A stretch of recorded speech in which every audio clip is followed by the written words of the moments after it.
या निवडणुकीमध्ये मतदानाचं प्रमाण वाढलं। दुसरं एक झालं की या निवडणुकीमध्ये लोकसभेपेक्षा जवळजवळ 9% मतदार जास्त नोंदवले गेले। मुळात असं आहे की हा जो काही हिडीसपणा केला किंवा करतायत त्याच्यात आम्ही कुठेच नव्हतो। म्हणजे मोदीजींपासून देवेंद्रजींपर्यंत सगळ्यांचे खून करण्याचे यांनी जाहीर आवाहनं केली या नेत्यांनी। आमच्यातलं कोणी केलं? आपल्या संविधानाने प्रत्येक सभागृहाच्या लोकसंख्येच्या मर्यादित प्रमाणात मंत्री असावेत हा निर्बंध घातलेला आहे। पण तो निर्बंध आपल्याला मानवत नाही, आवडत नाही। म्हणजे संविधानाने घातलेले निर्बंध नको, पण संविधान बचावायचं मात्र काम तुम्ही करा। तिघही जमिनीवर पाय असलेले नेते आहेत। त्यामुळे मला वाटत नाही की 5 वर्ष या सरकारसमोर काही खूप मोठ्या अडचणी येतील आणि काही गंभीर प्रश्न निर्माण होतील असं मला स्वतःला वाटत नाही।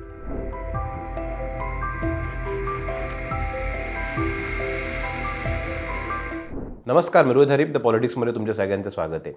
महाराष्ट्रात विधानसभा निवडणुका पार पडलेल्या आहेत, त्याचे निकाल हाती आलेले आहेत। निकाल हाती आल्यानंतर महाराष्ट्रात महायुतीचं एक हाती सरकार देखील आलेलं आहे। हे सरकार आलेलं असताना आता मंत्र्यांची देखील नावं घोषित झालेली आहेत, पण महाराष्ट्रामध्ये राजकारणाचं वारं बदलतंय, राजकारणाची पद्धत बदलते असं आता एक एक घडामोडींवरून दिसायला लागलेलं आहे। या विधानसभा निवडणुकींच्या निकालाचा महाराष्ट्राच्या राजकारणावरती काय परिणाम होणार आहे, महायुतीला आणि भाजपाला हे यश का मिळालं, यात संघाची भूमिका काय होती आणि आता इथून पुढं देवेंद्र फडणवीस यांच्या सरकारसमोर 5 वर्षांमध्ये कुठली आव्हानं असणार आहेत, या सगळ्या प्रश्नांची उत्तरं शोधण्यासाठी, या सगळ्या विषयांवर चर्चा करण्यासाठी आपल्यासोबत आहेत भाजपचे ज्येष्ठ नेते माधव भंडारी साहेब। सर, तुमचं खूप खूप स्वागत आहे द पॉलिटिक्समध्ये। तुम्ही या सगळ्या घटनांचे साक्षीदार आहात, पण गेल्या 30-40 वर्षाचं महाराष्ट्राचं राजकारण तुम्ही खूप जवळून बघताय आणि हे महाराष्ट्राचं राजकारण जवळून बघताना भाजपाला ऐतिहासिक यश या निवडणुकांमध्ये मिळालेलं आहे। तुमच्या दृष्टिकोनातनं किंवा तुमच्या पर्स्पेक्टिव्हमधनं तुम्ही याचं विश्लेषण कसं कराल की भाजपाला हे जे काय यश मिळालं आहे त्याची प्रमुख कारणं कुठली आहेत? त्याची प्रमुख कारणं एक 2-3 सांगावी लागतील। एक तर लोकसभा निवडणुकांमध्ये 1-1.5% मतांचा फरक पडल्यामुळे जे निकाल लागले आणि केंद्रात भाजपाला निर्विवाद बहुमत मिळालं नाही। महाराष्ट्रातून भाजपची खासदारांची संख्या खूप कमी गेली। म्हणजे केंद्रातलं भाजपच्या अपयशामध्ये महाराष्ट्राचा सुद्धा मोठा वाटा राहिला। तर तो एक महाराष्ट्रातला जो भाजपवरती विश्वास ठेवणारा मतदार आहे, भाजपला समर्थन देणारा मतदार आहे, त्याच्यासाठी तो धक्का होता आणि त्यामुळे एक खडबडून जाग येणं म्हणतात तसं त्यातून झालं। दुसरं, त्या निकालांचा परिणाम म्हणून काँग्रेस आणि त्यांचे सर्व साथीदार हे ज्या पद्धतीने दुसऱ्या दिवसापासून वागायला लागले, जो उद्दामपणा, जो उन्मत्तपणा याचं प्रदर्शन त्यांनी सुरू केलं, तो आणखीन एक महत्त्वाचा घटक ठरला। तिसरा घटक ठरला की काँग्रेस आणि त्यांच्या जोडीदारांनी मुसलमान समाजामधल्या मुठभर गुंडांना ज्या पद्धतीने प्रोत्साहन द्यायला सुरुवात केली, म्हणजे त्यांच्या गुंडगिरीचा ठपका, त्यांच्या गुंडगिरीच्या दोषाचं ओझं सगळ्या मुसलमान समाजावर टाकण्याचं कारण नाही, पण शेवटी वातावरण बनवणं हा जो भाग असतो तो त्या मुठभर लोकांमुळेच ते वातावरण चांगलं होतं किंवा वाईट होतं। तर ज्या पद्धतीने ह्या गुंडागर्दीला काँग्रेस आणि त्यांच्या मित्रपक्षांनी प्रोत्साहन द्यायला सुरुवात केली आणि त्याच्यातून जे वातावरण तयार व्हायला लागलं, तो एक तिसरा घटक ठरला लोकांना जागं करणारा। आणि त्याच्यातून एक भावना निर्माण झाली की लोकसभेमध्ये तर ह्यांना विजय मिळालाच नाही, थोड्या जागा जास्त मिळाल्या। त्या थोड्याशा जागा जास्त मिळाल्यानंतर सुद्धा जर यांची ही वागणूक असेल, हा जर उन्मत्तपणा असेल, ही जर हिंसाचाराकडे जाण्याची प्रवृत्ती असेल आणि खरंच यांना राज्य मिळालं तर काय करतील, ही एक भावना समाजाला खडबडून जागं करणारी ठरली। दुसरा मुद्दा होता, लोकसभा निवडणुकीमध्ये आमच्याबरोबर आलेल्या मित्रपक्षांच्या बरोबर जेवढं सहकार्याचं वातावरण तयार व्हायला होतं, विशेषतः अजितदादांच्या बरोबरच्या कार्यकर्त्यांशी, ते होऊ शकलं नव्हतं। पण ते मधल्या काळामध्ये आम्ही त्याच्यामध्ये जे काही दुरुस्त्या बदल करायला हवे ते केले। आमच्या विचारांशी संलग्न असणारे, विचारधारा समान असणारे, परंतु राजकारणात नसलेले जे लहान मोठे घटक होते, लहान मोठ्या संस्था संघटना होत्या, त्या लोकसभेच्या प्रचाराच्या वेळेला थोड्याशा अलिप्त होत्या, थोड्याशा निष्क्रिय होत्या.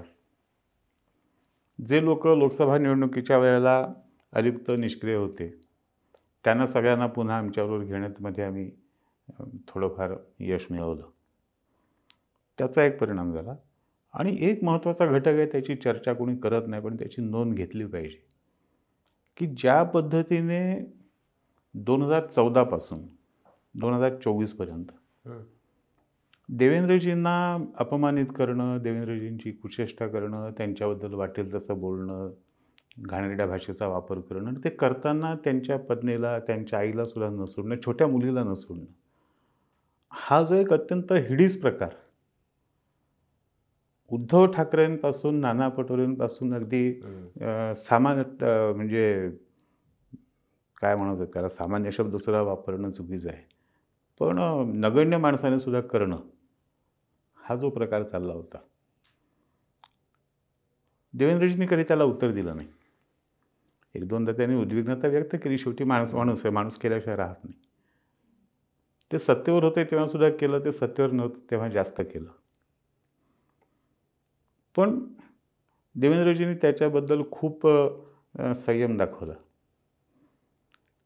मधल्या सगळ्या घडामोडीच्या, राजकारणाच्या घडामोडींमध्ये त्यांना मुख्यमंत्री पदावरून उपमुख्यमंत्री पदावर यावं लागलं, विरोधी पक्षनेते मग उपमुख्यमंत्रीपद स्वीकारावं लागलं.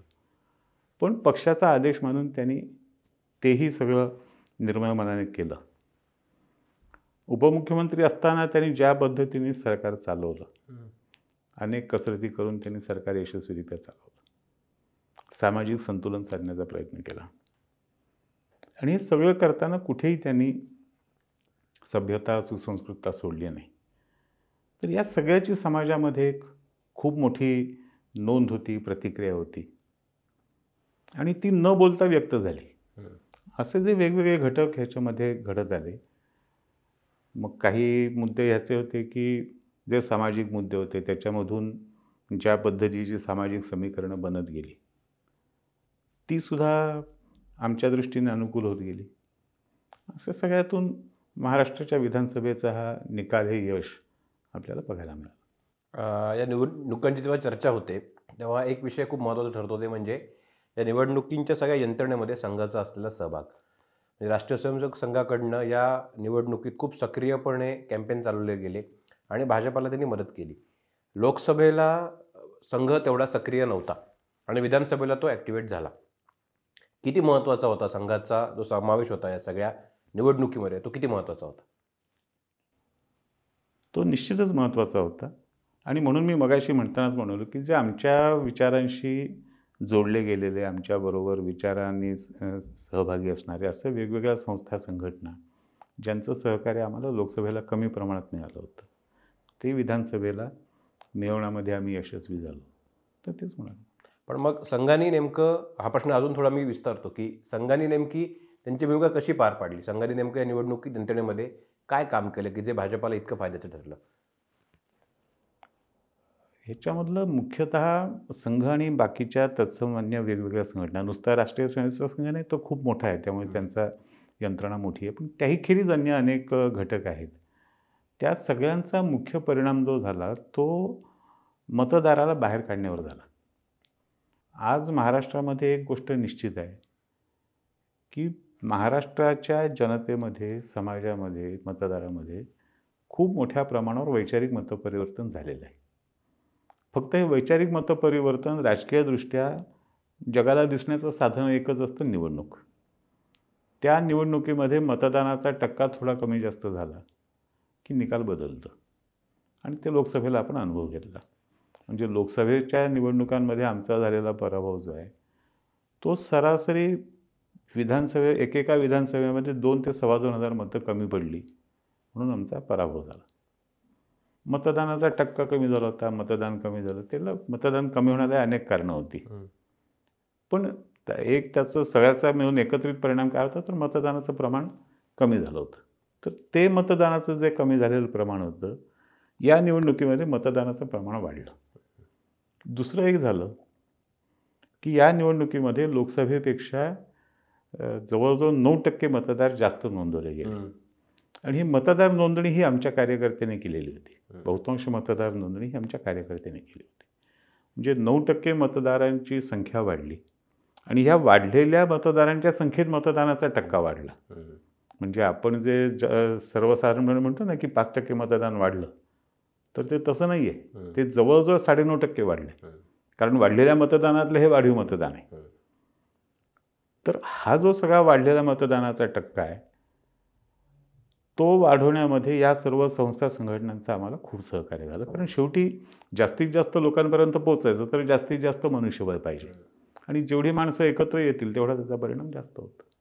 पण मग आता आगामी काळात देवेंद्र फडणवीस यांचं सरकार आलेलं आहे आणि त्यात मुख्यमंत्री झालेले आहेत. पण 2 पक्ष पण सोबत आहेत. म्हणजे शिंदेंची शिवसेना आहे, शिवसेनाच आहे आणि राष्ट्रवादी काँग्रेस आहे. आता शिंदेंची शिवसेना असं म्हणून चालणार नाही. शिवसेना आणि राष्ट्रवादी काँग्रेस पण त्यांच्यासोबत आहे. हे जे तीन पक्षांचे सरकार आहे त्यामध्ये भाजपसमोर, फडणवीसांसमोर पुढच्या 5 वर्षात नेमकी कुठली आव्हान आहेत असं वाटतं तुम्हाला? मुळात हे यश एकट्या भाजपचं नव्हतंच. जसं संघ परिवार आणि या सगळ्यांचं वैशिष्ट्य होतं, तसंच शिवसेना आणि राष्ट्रवादी काँग्रेस यांचाही त्यातला वाटा, सहभाग हा निश्चित आहे. आणि म्हणून तिघांनी मिळवलेलं यश आहे. तिघांचं सरकार आहे. आणि मला स्वतःला असं वाटत नाही की येत्या 5 वर्षात हे सरकार चालवण्यामध्ये काही अडचणी येतील.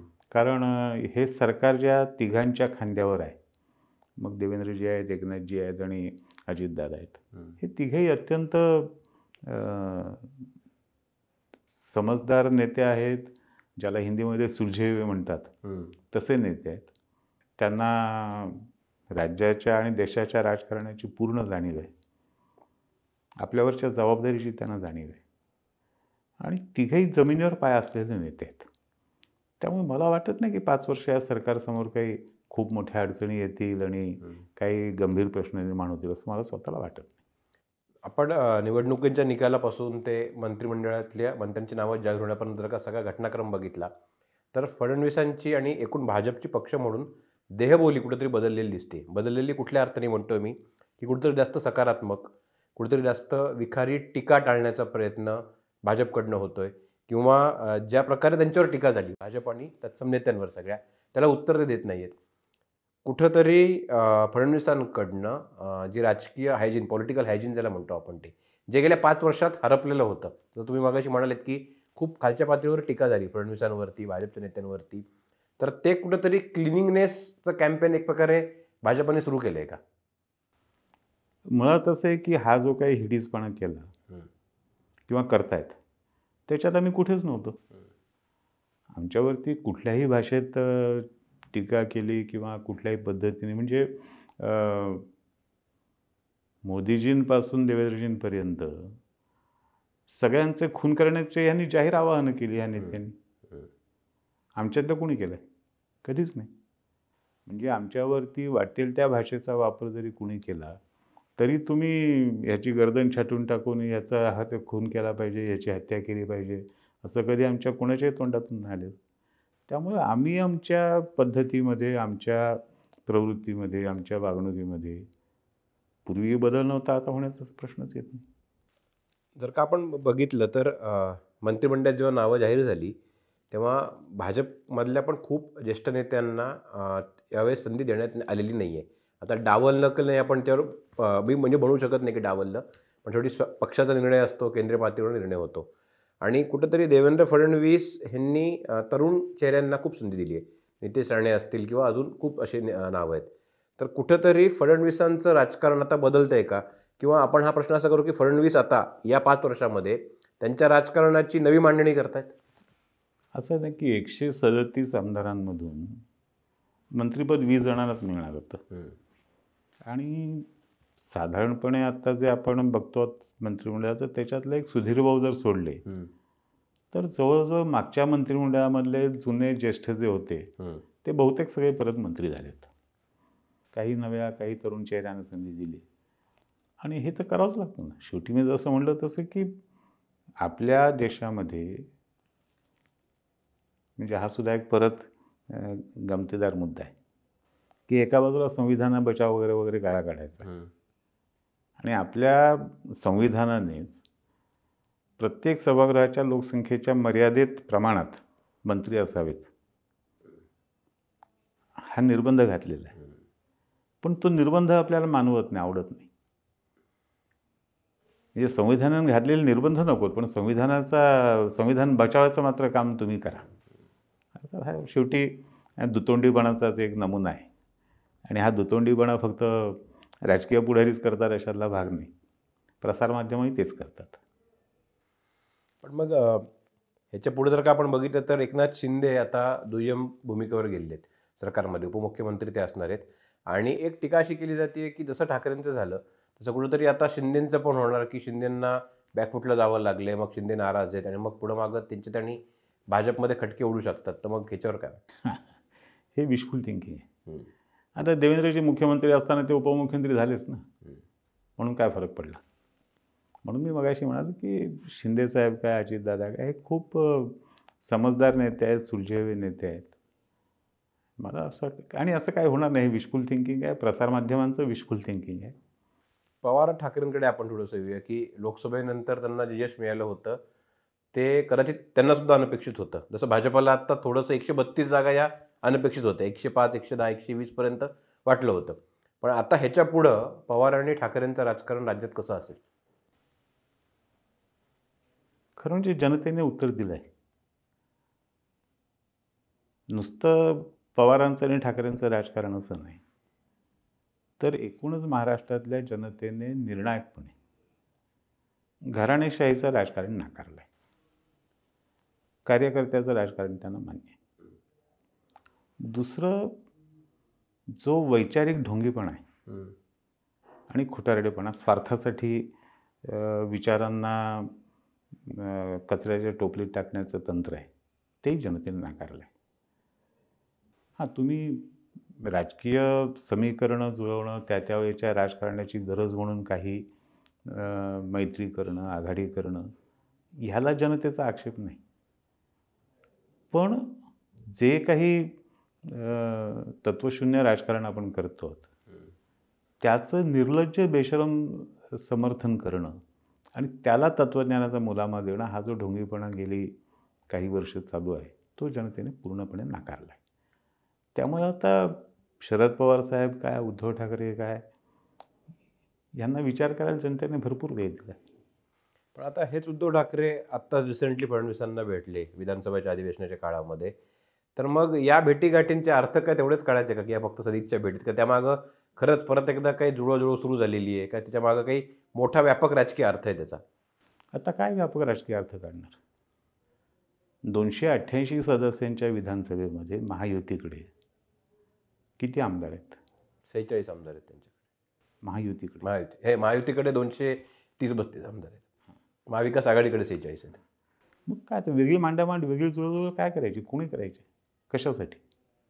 पण मग कुठेतरी शिंदेंना हा मेसेज द्यायचा प्रयत्न आहे का, BMC निवडणूक आहे तिथं कुठेतरी जुळून घ्या, असे काही फिलर द्यायचा प्रयत्न आहे हा उद्धव ठाकरेंची भेट? म्हणजे भेट कोणी घेतली? उद्धव ठाकरेंनी. मग संदेश देण्याचा प्रयत्न कोण करत आहे? असं म्हणता येईल आता. कोण करत आहे? उद्धव ठाकरेंचं नाव घेत आहे.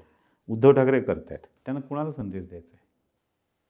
तर राजकारणात अर्थ म्हणजे काढा ना. शिंदेंनाही देता येईल का फडणवीसांनाही हे करता येईल की नाही, समजा आपण असं गृहीत धरू की अगदी उद्धव ठाकरेंनी मैत्रीचा हात पुढे केला. किती आमदार आहेत त्यांचे? 20. शिंदे साहेबांचे 56 आमदार आहेत. काय फरक पडणार आहे? हे कुणाला संदेश काय तुमचे? आणि जरी कोणी बोललं नाही, आम्ही जरी कोणी बोललो नाहीत, तरी गेली 10 वर्ष उद्धव ठाकरे, त्यांचे विश्वप्रवक्ते, त्यांचे चिरंजीव, त्यांचे आणखीन कोणी बगल बच्चे काय काय बोलले सगळ्यांच्या लक्षात. मोदीजींना काय म्हणाले, अमित भाई शहाना काय म्हणाले, नड्डाजींना काय म्हणाले, देवेंद्रजींना काय म्हणाले, सगळ्यांच्या सगळं लक्षात आहे. आणि समजा चुकून मागून आमच्या लक्षात नाही राहिलं तर ते लक्षात आणून देणारे समाज माध्यमांवरचे जागरूकवीर भरपूर आहेत.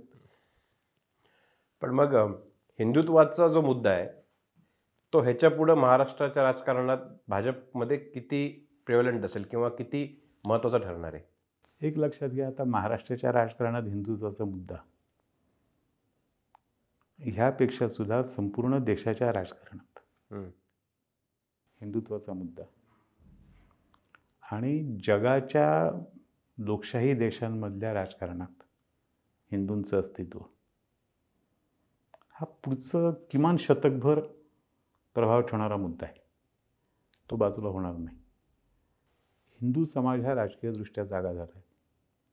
हिंदू समाजाला आपले राजकीय स्वार्थ काय आहे हे कळतं. हिंदू कळायला लागलं, कळतं म्हणण्यापेक्षा कळायला लागलं आहे. आणि आपण जर हिंदू म्हणून जागे राहिलो नाही तर आपलं काय होईल याची एक चुणूक 1947 बघितली, 1940 ते 47 बघितली. ते दुष्परिणाम पुन्हा भोगण्याची हिंदू समाजाची तयारी नाही. त्यामुळे आता हा मुद्दा भाजपचा किंवा कुठल्या तरी एका राजकीय पक्षाचा नाही, हा हिंदू समाजाचा ठरवलेला मुद्दा आहे. ज्या ज्या राजकीय पक्षांना स्वतःच्या अस्तित्वाची चिंता असेल त्या त्या राजकीय पक्षाला ह्या मुद्द्याची दखल घ्यावी लागेल. आणि जो राजकीय पक्ष ह्या मुद्द्यांची दखल घेणार नाही, डोळे झाकून बसेल, तर शरद पवार साहेब आहेत, उद्धव ठाकरे आहेत, त्यांचा अनुभव आहे. नक्कीच सर. ह्याच्या पुढं महाराष्ट्राचं राजकारण कुठल्या वळणावर जाणार आहे हे बघणं खूप औत्सुक्याचं ठरणार आहे. या सगळ्या विषयावर तुम्हाला काय वाटतं, प्रेक्षकांना काय वाटतं ते आम्हाला कमेंट बॉक्समध्ये तुम्ही जरूर कळवा. तुमच्या प्रतिक्रिया नोंदवा. तुमचे काही प्रश्न, तुमचे काही मुद्दे असतील तर ते पण आम्हाला सांगा. आणि सगळ्यात महत्त्वाचं म्हणजे द पॉलिटिक्स हे जे आमचं चॅनल आहे त्याला सबस्क्राईब करायला विसरू नका. आत्ताचं हा तुम्ही एपिसोड बघितलात त्याबद्दल खूप खूप धन्यवाद.